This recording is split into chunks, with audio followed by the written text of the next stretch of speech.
Começa agora, Metrópole Debate. As perguntas que fazem a diferença no seu dia a dia com respostas do professor Paulo Bacelar na área previdenciária. As dúvidas são tiradas neste espaço, no Metrópole Debate. E agora a gente chega para apresentar mais uma edição do programa. Ao meu lado, o professor Paulo Bacelar, e as perguntas já chegaram, professor Paulo Bacelar. O primeiro questionamento vem do Francisco Reginaldo, ele que é de Capuã, na cidade de Caucaia. Ele diz que tem uma empresa, tem 47 anos de idade, tem uma firma registrada no nome dele e presta serviço com carteira assinada em outra empresa. E ele quer saber se pode contribuir de forma paralela, recolher para o INSS, se isso não vai gerar nenhum prejuízo para ele. Não, a Lei 8.213 de 91, que é a Lei de Benefício da Previdência, e a Lei 8.212 de 91 também, que é a Lei de Custeio da Previdência, ela obriga você a contribuir com todas as suas atividades. Então, na verdade, você é obrigado a contribuir com todas as suas atividades que você tiver. Para cada atividade que a pessoa tiver, ela é vinculada ao regime geral de previdência e aí a contribuição é obrigatória. Agora, limita-se ao teto previdenciário, que é de R$ 4.103. Que quando o seu salário chega a isso, a soma dos dois salários chega a R$ 4.103, aí não precisa contribuir com o que passar desse valor. Mas até esse valor é obrigado a contribuir e a sua aposentadoria vai ser uma média de todas as contribuições, considerando todas as suas atividades.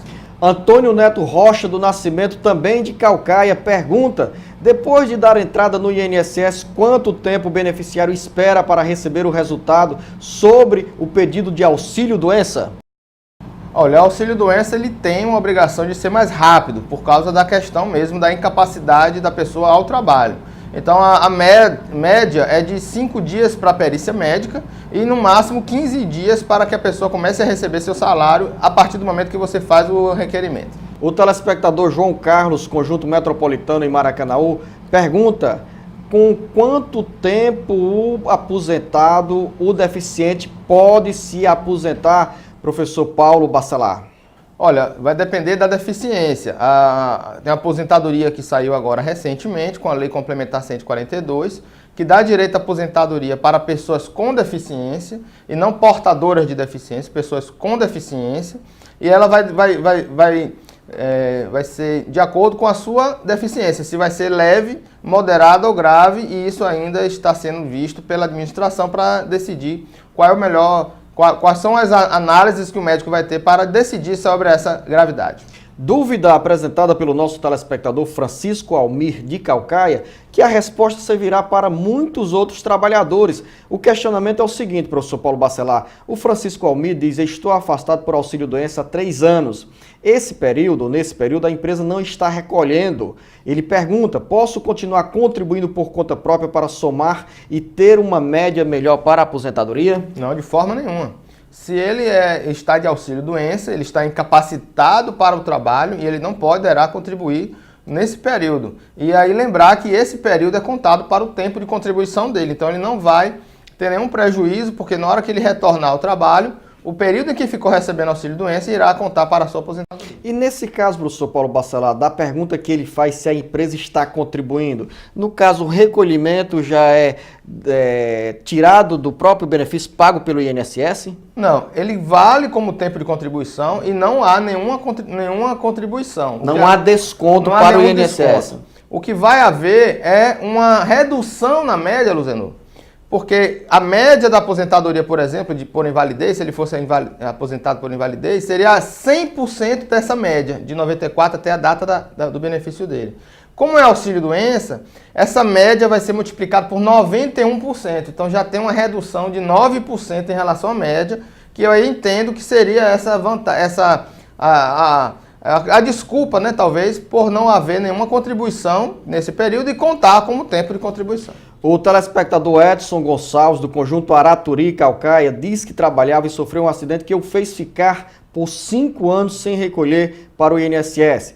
Ele voltou a trabalhar há 2 anos e quer saber se nesse período que ele ficou sem fazer o recolhimento para o INSS, pode ser pago por fora nesse momento. Só se ele tiver uma inscrição em aberto e ele tem uma atividade em aberto e poderá contribuir nesse período que ele provar que ele exerceu atividade remunerada. Se ele não exerceu atividade, então ele não poderá contribuir nesse período. Ele deverá começar a contribuir somente a partir de agora. Professor Paulo Bacelar, quem mora em Caucaia pode dar entrada no pedido de pensão por morte na agência do INSS em Fortaleza? A pergunta é da dona Ana Paula Silva do Nascimento, que mora na cidade de Caucaia. Boa pergunta, porque isso tira a dúvida de outras pessoas também que têm essa mesma dúvida. Não há, Luziano, mais área de abrangência. Você pode, aqui em Fortaleza, dar entrada no benefício em Pacajus, dar entrada no benefício em Boa Viagem. E também ao contrário, a pessoa que está no interior, que quiser vir para Fortaleza, pode dar entrada em qualquer agência de Fortaleza. Não há mais área de abrangência. Se alguma agência devolver o segurado, quer dizer, não quiser atender um segurado porque ele mora em outra cidade, até em outro bairro de Fortaleza, ele tem que avisar que não pode haver área de abrangência, e isso é ilegal. Pergunta da dona Tereza Jerônimo de Caucaia. O sobrinho dela sofreu um acidente e perdeu totalmente o movimento do dedo indicador. Ela pergunta, professor Paulo Bacelar, se nessa situação o sobrinho pode dar entrada no pedido de aposentadoria. Não, depende da atividade dele. Se aquele dedo indicador é um membro essencial para que ele exerça atividade e ele fique permanentemente inválido, sem poder exercer suas atividades, o médico irá aposentá-lo por invalidez. Se ele é empregado e foi um acidente e esse dedo ele não foi essencial para a sua atividade, ele pode receber um auxílio acidente, que é 50% da média que é calculada para a aposentadoria. Ele fica recebendo esse benefício a vida inteira, esse auxílio acidente, e poderá trabalhar em outra atividade, mas não irá se aposentar.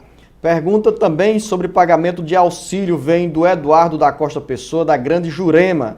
Ele recebe o auxílio-doença há mais ou menos um ano, foi fazer a perícia e a médica disse que ele está apto a voltar ao trabalho. Porém, o Eduardo afirma que não tem condições, pois ainda sente muitas dores. Diante dessa situação, ele pergunta o que fazer com o indeferimento do INSS. Olha, das decisões administrativas, cabe ainda pedido de reconsideração, que pode ser feito na própria agência onde ele requereu, e após o pedido de reconsideração, se for confirmada a perícia inicial, ele poderá entrar com um pedido na Junta de Recurso de Previdência Social, que é um recurso administrativo. Agora tem que juntar os laudos, os atestados médicos, provando que ele sente dores e que não pode continuar a trabalhar, que a Junta de Recurso irá decidir.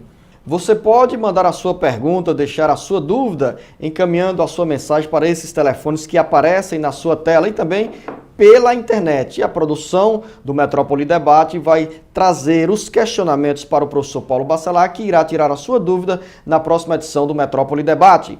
Joelma Pereira Costa, bairro Araturi, conjunto Araturi Caucaia. A dona Joelma diz que colocou o pai do filho dela na justiça e pergunta se ela tem direito a receber as pensões atrasadas, pois até o momento o pai do filho dela nunca deu nada à criança. Olha, trata-se aí de pensão alimentícia, né, e não pensão por morte, pensão alimentícia. E os 3 últimos meses em que a pessoa não paga a pensão, ele poderá pedir a prisão por não pagamento da pensão alimentícia. Ele vai ser preso até que ele pague esses 3 meses. Se houver dívidas anteriores de 3 meses que ele não tenha pago, aí ele não pode pedir a prisão. Ele poderá entrar com ação de execução desse período não pago, e aí o juiz irá decidir e ele irá ter que pagar esse período atrasado, sim. A dona Cristina Coelho Albuquerque, residente no Conjunto Metropolitano em Caucaia, ela diz que o esposo dela sofreu paralisia infantil e pergunta com quanto tempo de contribuição um deficiente pode se aposentar. Nós já tivemos outra pergunta de outro telespectador também sobre essa área. Vai depender da gravidade. A gente ainda não sabe, pela doença, se é média, moderada ou grave. Vai depender muito, Luciano, até uma própria doença para 2 pessoas poderá ser grave para uma e média ou moderada para outra, ou leve. Dependendo da sua atividade, do que ela faz. Então, se ela é uma pessoa que precisa de andar e ela está com paralisia infantil e tem problema na locomoção, poderá ser grave. Para outra pessoa poderá ser médio. Então, vai depender da pessoa em si, porque vai ser analisado pelo perito médico do INSS, junto com o assistente social do INSS. Os 2 irão verificar as dificuldades que a pessoa tem para trabalhar, para entrar no mercado de trabalho. Então, vai depender dessa dificuldade, não da própria deficiência. Por isso que o nome não é portador de deficiência, é pessoas com deficiência. Então essa deficiência, de acordo com o que a sociedade te apresenta, a dificuldade que você tem para entrar na sociedade e e disputar mercado com pessoas que não têm deficiência, aí vai depender disso para saber se é leve, moderado ou grave. Você está acompanhando o Metrópole Debate sobre os caminhos da aposentadoria. Daqui a pouco a gente volta com mais informações da área previdenciária.